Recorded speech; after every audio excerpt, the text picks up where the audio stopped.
మనకు తెలియకుండా ప్రతి ఇంటికి తాను మోసం చేశాడు. ప్రతి ఇంటికి తన మనుషులను పంపించాడు.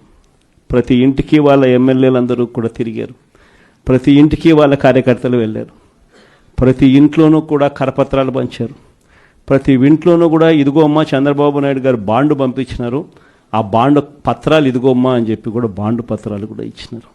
ఇంట్లో ఎవరు కనపడినా మోసం చెయ్యని సెక్షన్ అనేది లేకుండా ప్రతి ఒక్కరికి కూడా చెప్పుకొచ్చారు.